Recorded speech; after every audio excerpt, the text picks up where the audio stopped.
असलाफ़ उम्मत का अजीम किरदार। और इसी मौजू के हवाले से उसी मुनासबत से मैंने सूरह तौबा की वो मशहूर व मारूफ आयत तिलावत की जिसमें अल्लाह तबारक व तआला ने अंसार और मुहाजिरीन और साबिकीन अव्वलीन की तारीफ़ की और उनकी पैरवी और इत्तिबा की दावत दी। अल्लाह ने कहा वस्साबिकून अल-अव्वलून मिनल मुहाजिरीन वल अंसार वल्लज़ीना इत्तबअूहुम बिइहसान, कि अंसार और मुहाजिरीन में जिन लोगों ने ईमान लाने में सबकत की, पहल की, और जो लोग भले तरीके से उनके नक्शे कदम पे चले, रज़ियल्लाहु अन्हुम व रदू अन, अल्लाह उनसे राज़ी हो गया और वो अल्लाह से राज़ी हो गए।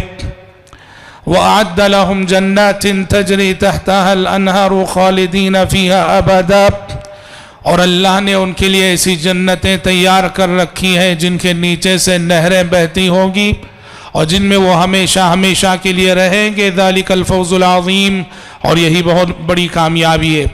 हज़रात, किताब व सुन्नत का मुताला अगर हम करते हैं, किताब व सुन्नत के बेशुमार नुसूस हमें मिलते हैं जो इस बात की दावत देते हैं कि हमें अपने असलाफ़े उम्मत की रविश को अपनाना है।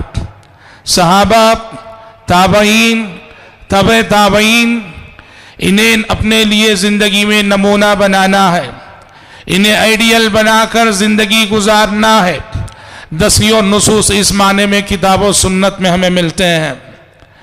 किसी का कौल है, लेकिन बहुत अच्छी बात उन्होंने कही कि दुनिया कहती है कि आगे बढ़ो आगे बढ़ो, हम कहते हैं कि पीछे हटो पीछे हटो। दुनिया कहती है कि आगे बढ़ो, हम कहते हैं कि पीछे हटो, और इतना हटो कि अपने असलाफ से जा मिलो, सहाबा से जा मिलो, ताबईन से जा मिलो, तबे ताबईन से जा मिलो, जिन्हें प्यारे नबी सल्लल्लाहु अलैहि वसल्लम ने खैरुल कुरून करार दिया। और आपने फरमाया कि खैरुल कुरूनी करनी सुम्मल्लज़ीना यलूनहुम सुम्मल्लज़ीना यलूनहुम, कि मेरी उम्मत की सबसे बेहतरीन नस्ल वो नस्ल है जिसमें मैं भेजा गया, और फिर वो लोग जो उनके बाद आएंगे, फिर वो लोग जो उनके बाद आएंगे, यानी सहाबा, ताबईन और तबे ताबईन। हजरात, ये उम्मत की वो नस्लें थीं जिनके साथ अल्लाह का खास करम था। ये उम्मत की वो नस्लें थीं जिन पर अल्लाह का खास फजल था। ये उम्मत की वो नस्लें थीं जिन पर अल्लाह की खास रहमत साया फिगन थी। ये उम्मत की वो नस्लें थीं जिनके साथ कदम कदम पे नुसरत इलाही थी। ये उम्मत की वो नस्लें थीं जिनके साथ कदम कदम पे अल्लाह की मदद शामिल हाल हुआ करती थी। और ये उम्मत की वो नस्लें थीं जिनके दरमियान, जिनके साथ हर आन और हर लम्हा अल्लाह के मलाइका और फरिश्ते जिया करते थे।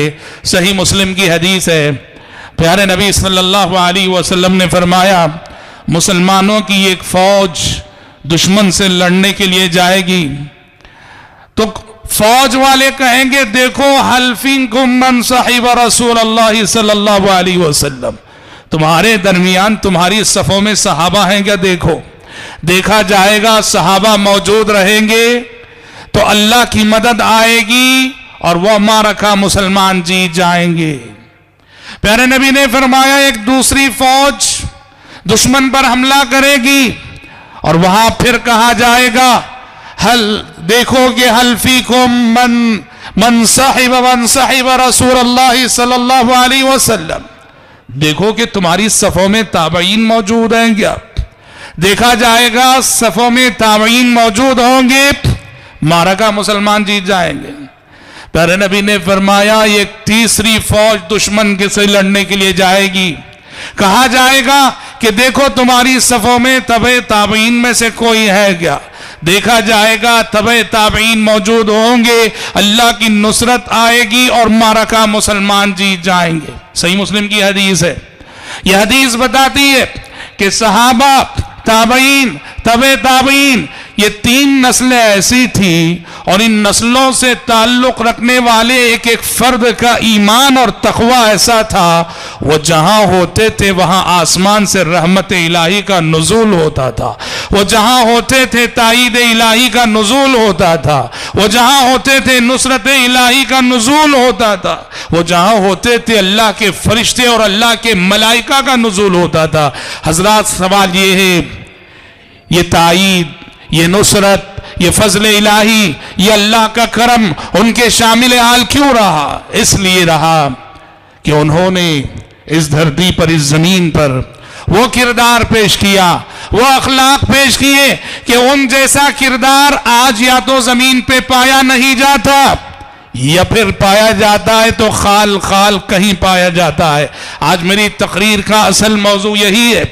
मैं असलाफ उम्मत की जिंदगियों के बाज ऐसे गोशों पर, बाज ऐसे पहलुओं पर रोशनी डालना चाहूंगा जहां बड़ी जरूरत है कि हम उन्हें नमूना बनाकर, उसवा बनाकर, आइडियल बनाकर अपनी जिंदगी का जायजा लें। हम कहां खड़े हैं और वो कहां खड़े हैं, वो कहां ईमान और अमल के किस मेयार पे फाइज थे, और हमारे ईमान और हमारे अमल का क्या हाल है।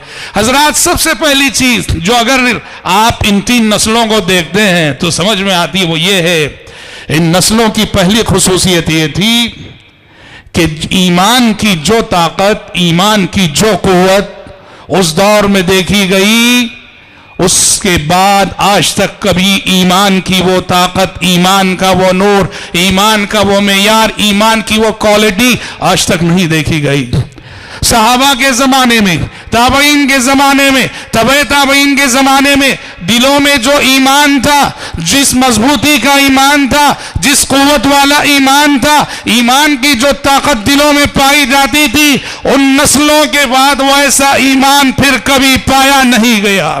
मिनहाजुस सुन्ना में इब्ने तैमिया रहमतुल्लाह अलैह ने एक बात नकल की है सही सनद के साथ। हजरत उमर का एक जुमला नकल किया है कि हजरत उमर फरमाते थे कि अगर अल्लाह की कसम अबू बकर सिद्दीक के ईमान को तराजू के एक पलड़े में रख दिया जाए, अबू बकर सिद्दीक के ईमान को तराजू के एक पलड़े में रख दिया जाए और क़यामत तक आने वाले सारे मुसलमानों के ईमान को तराजू के दूसरे पलड़े में रख दिया जाए, हजरत उमर फरमाते हैं कि अल्लाह की कसम अबू बकर सिद्दीक के ईमान वाला पलड़ा भारी हो जाएगा, वजनी हो जाएगा, और पूरी उम्मत के ईमान वाला पलड़ा हल्का हो जाएगा। ये बहुत बड़ी बात है, कितनी बड़ी हकीकत है और कितनी अजीम बात है, कितने बड़े शरफ की बात है। तन्हा अबू बकर का ईमान और दूसरी तरफ क़यामत तक आने वाली नस्लों का ईमान हो और अबू बकर का ईमान उन पे भारी पड़ जाए।